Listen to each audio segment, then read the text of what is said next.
Good morning and welcome to Trail Grazers, where we talk about and feature great food for the trail. Also, we feature a lot of the trips that we go on when we're eating that great food.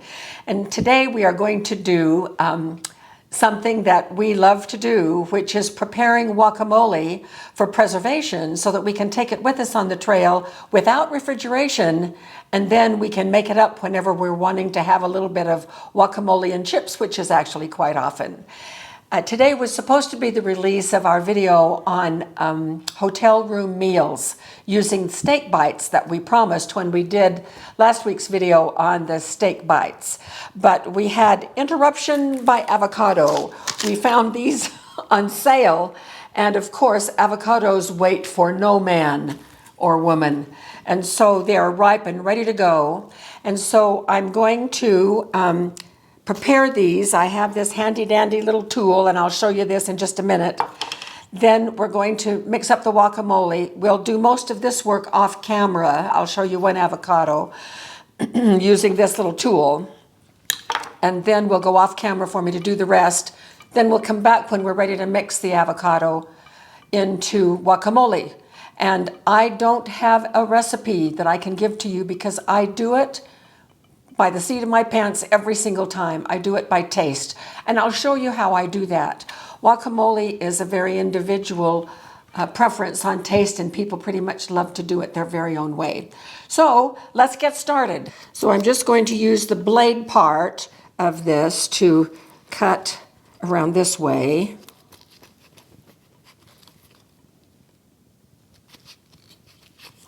And then break it open.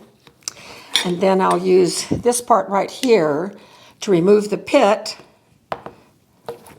Now this has a blackened edge right here that I'm going to get rid of.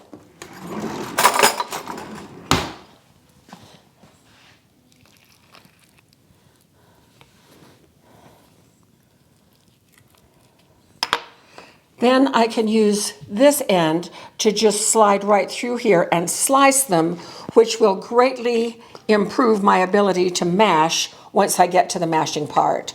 And that's all there is to it. It's going to go fairly quickly. And when we come back, we will be all ready to mash these up and make the guacamole. So we'll see you in a few minutes. Finished with that part, and we have about a half a bowl full. You'll notice that there are some little brown spots in there which won't make a difference at all in the taste of the guacamole. But I want to get lemon juice in there really fast to prevent further browning. So I'm going to use my lemon squeezer. I'm not going for taste right now. I'm just going for browning prevention. So we'll check the taste later, maybe need to add more.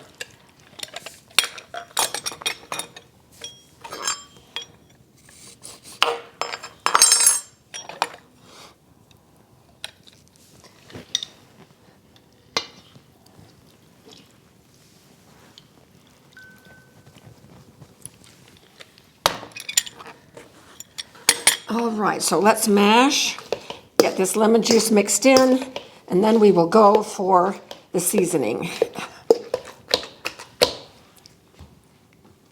All right, so that's the first step. We've got enough lemon juice in there to prevent browning.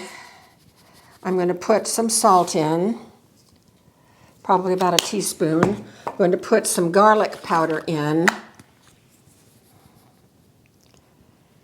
maybe a half a teaspoon. And then I use Pace's Picante Sauce Mild. I need to shake this up to give the tomatoes and onions a chance to show their taste in the mix. And we'll mix this in. So let's start tasting.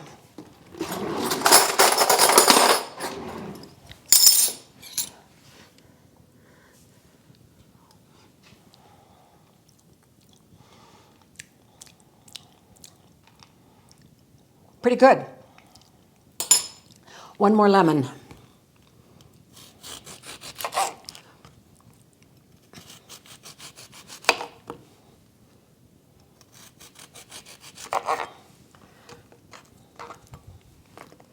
I cut the ends off the lemons when I squeeze them because they fit better in this little squeezer.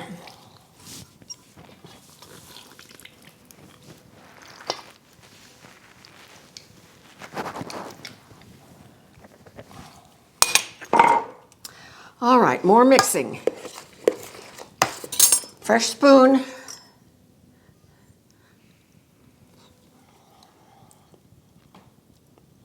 Ooh, that is pretty yummy. We're going to go off camera for a minute because I want Jim to taste it and he'll give us his opinion on if there need to be any additions. All right, Jim, what did you think? I thought that was pretty good.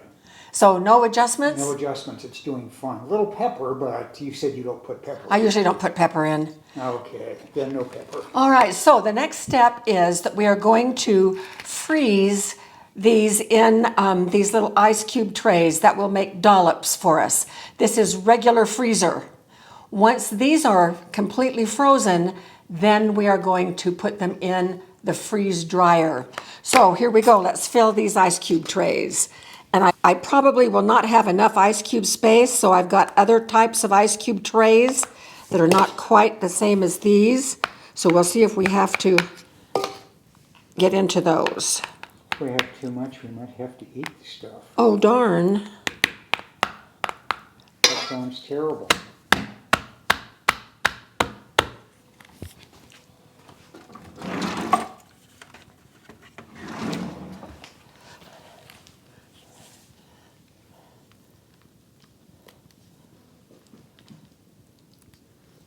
All right, here is the first tray ready to go, and I love it that these have lids because then I can double stack them. All right, so would you look at this? The bowl we scraped clean as much as possible, and we have exactly 4 trays of this guacamole. We didn't even have to use these. So I'm going to take these out to the freezer, to the big freezer, and I'm going to lay them out individually, not stack them, so that they will freeze quicker. And we will probably be back by mid-afternoon. When we are getting ready, they will be frozen enough that they can go into the freeze dryer at that point in time.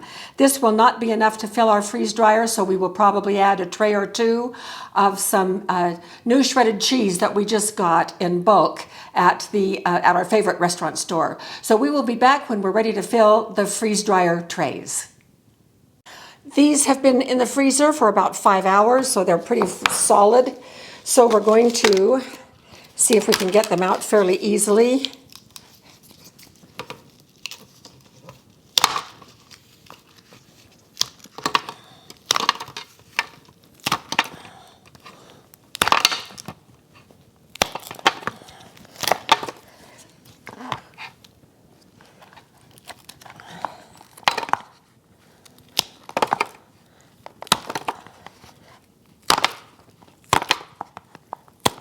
Love these ice cube trays. Makes it so easy. Got one more. Oh, I do? Oh, I sure do. Thank you. I am going to finish organizing these on the trays, and I'll probably have a couple of trays left. So I have a package of shredded Monterey Jack cheese, and we have cheddar and we have mozzarella freeze-dried. We don't have any Jack. So this will be a great addition. So we will come back when everything is all ready to go out to the lab. So we have 2 trays of guacamole and 2 trays of cheese. We used about half of the bag of cheese. Now, if you do not have a freeze dryer, all is not lost with this guacamole. You can leave it frozen. If you have ice cube trays like these that close with a lid, which makes it very, very handy, you can just keep them right in here so long as you can keep them frozen until you're ready to use them. They don't do very well if all they are is just refrigerated. So if you're going camping or out in your trailer, if you've got a trailer with a freezer, that makes an easy solution. If you don't have a freezer and you can just pack those with other foods that are frozen or very cold, they'll last for about a day or so before they will need to be made up into a batch and used. So the reason that we like freeze drying is because we can do little 3 or 4 dollops or 8 or 10 dollops depending on the size of the crowd that we have. So we're going to go ahead and take these out to the Kelvin lab, and load Kelvin with this batch, and we will come back when everything is all done and we are ready to test things out. So see you in a couple of days.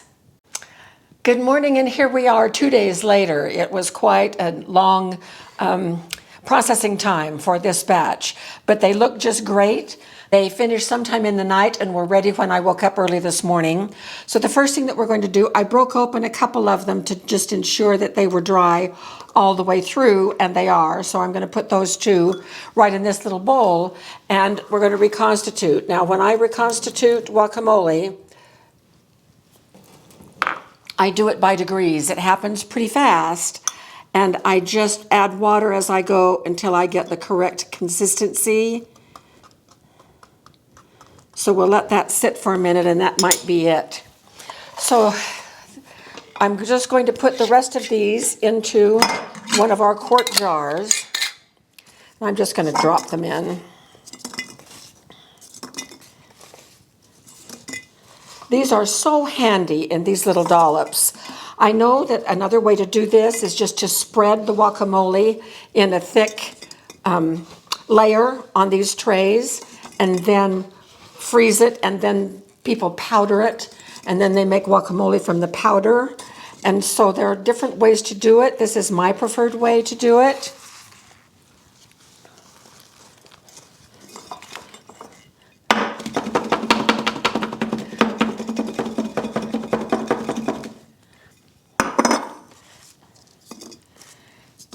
And then what we will do when we travel, I'll just pack up however many of these little dollops we want to have with us on our trips and just carry them along with our other food. And I won't bother with one of these great big jars, but we love to have individual ingredients, all of our ingredients that we freeze dry in these 2-quart jars. It makes it very easy to be versatile and then to pick out just exactly what we want, rather than putting them in Mylar bags, for instance, in a given proportion. I don't like to be bound by that. I like to have the freedom of variety and making decisions based on the need in the moment. So this will be about a half. I could have put those in a quart jar, but I like things in 2-quart jars. So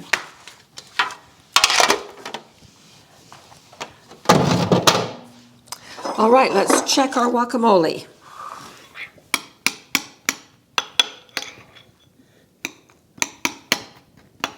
There are a couple of lumps, so I'm going to put just a little bit more water in.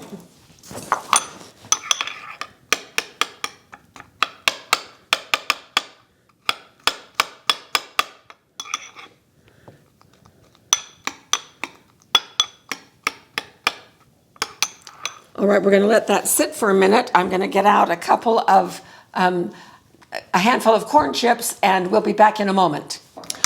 In less than 5 minutes, this guacamole has been reconstituted and is ready to eat. So let's give it a try.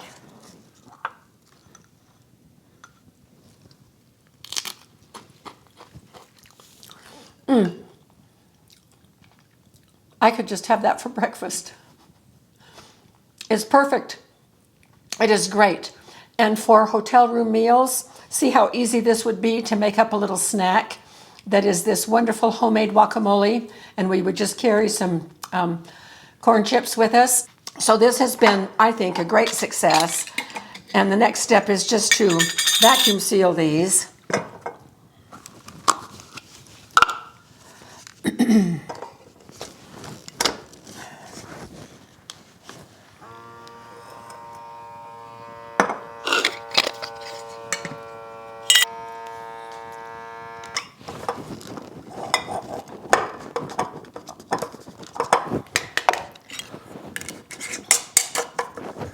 And so here is our guacamole. Now, I'll do the cheese off camera because that really wasn't part of this video, but just a little bit of word about when you freeze dry cheese. It's so wonderful to have this freeze-dried cheese on hand. And I just moisten it a little bit. I'm very careful. I don't put it in an overabundance of water and then pour the water off. I do it a little bit at a time until it is soft again. And then it's great for sprinkling over the tops of casseroles or whatever we need it for, and it melts beautifully. And so it's really nice to have cheese on our shelf as well. So thank you so much for being with us, and we're getting closer to having a trip of 2 or 3 days. Shortly after Christmas is when we're going to be planning our trips, and we're just gearing up to get ready for some hotel room meals. So thank you for being with us, and we will see you out there on the trail.